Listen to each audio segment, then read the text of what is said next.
And the beater work continues. This is another beater in my stable. I got this 97 Toyota for free. It's got a bad cam sensor. The cam sensor is found inside the distributor. You have to replace the complete distributor. We'll scan it and see what's happening.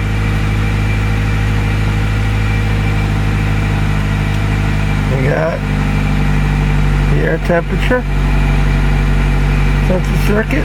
Gotta check that. Camshaft position sensor circuit. Gonna swap out the distributor. See if that fixes it. We also have the alternator. Not to mention not that much gas in it, but no big deal. We'll go to the distributor and see what happens. Removing the cap. Generally on these, the cap retaining screws usually snap on these, especially if it hasn't had a tune-up in a long time. And two already snapped off of this one.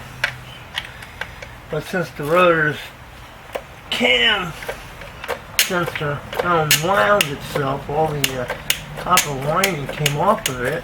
I already know this. I took it apart before. This has been sitting for me to come get it.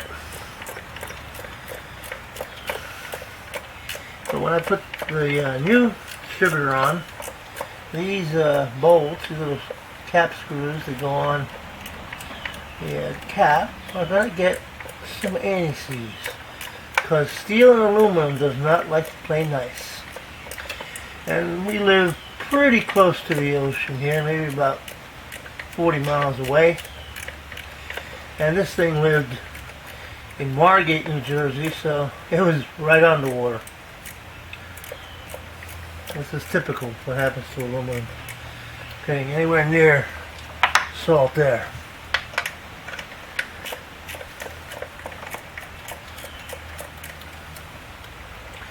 Take the cap off, and we're going to see where the rotor is.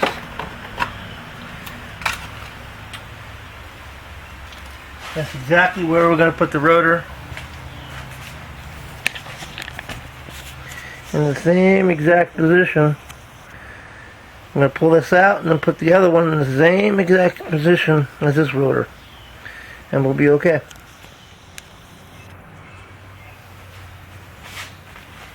A 12 millimeter bolt is what holds the clamp that holds the distributor in. Completely remove it.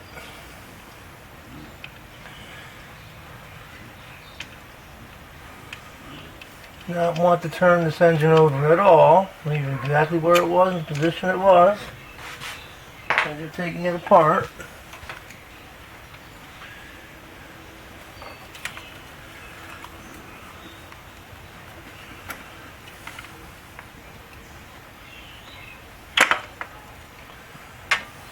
There you go.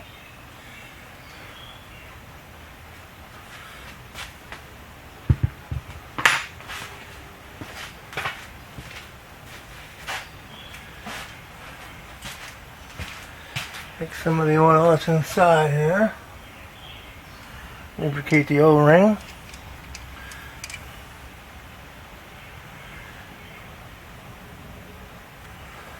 And the distributor.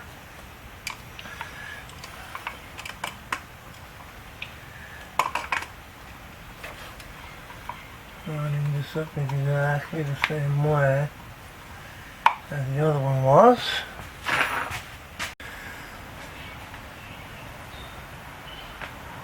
Okay, once you got the distributor back in the spot that you had it before, just put the bolt back in, cinch it down, connect everything back up, and we'll see if we can get rid of that check engine light. 97 in New Jersey has to pass inspection. So, if it was a 96, I wouldn't have to, but it's not a 96, it's a 97, so I have to do what I gotta do.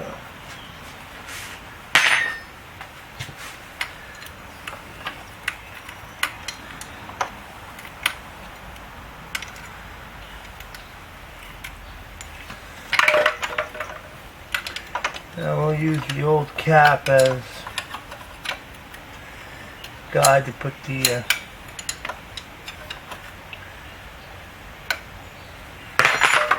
wires back on.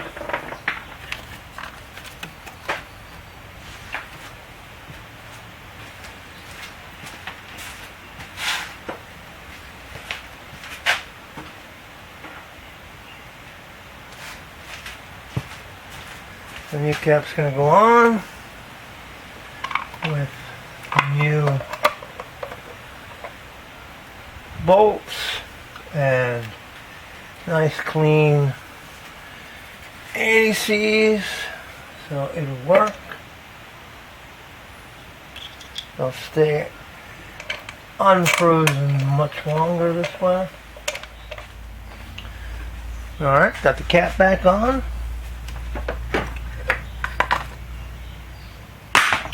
All the bolts got anti-seize. I know it's a little messy, the anti-seize, but let me tell you, it's worth it in the long run. Breaking those bolts just sucks. And in order to fix it, you gotta basically have to take the distributor off of there, because you'll never do it on there to get the thing straight, all the bolts straight. It's really hard to do, so.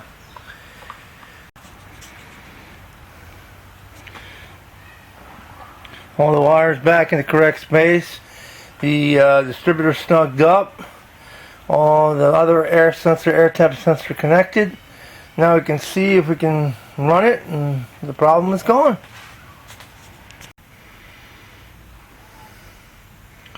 Got the key on. We'll hit the erase button. Erase these PCs. And we'll start it and see what happens. Look at that, no more check engine light. Ain't that nice? Of course, we have a battery light on and a brake light on, so we got to investigate about the alternator, see if the alternator's output is right. And I'm gonna already know that I have to do brake lines on this, so I'll be doing brake lines. So there'll be a part 2 to this.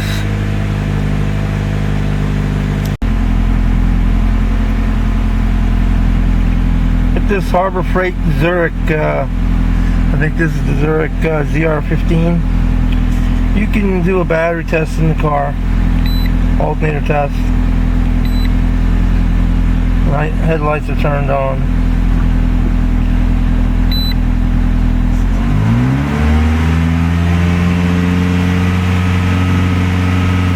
As you can see, I'm getting 11.82, 11.7, 11.8. Not a good deal. Most likely gonna have to get an alternator. I know the battery's good.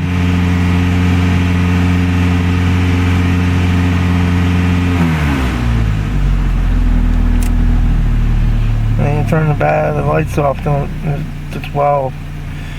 Under the acceptable limit to cause damage to the battery. Oh, big deal. Alright, so we're gonna get another alternator.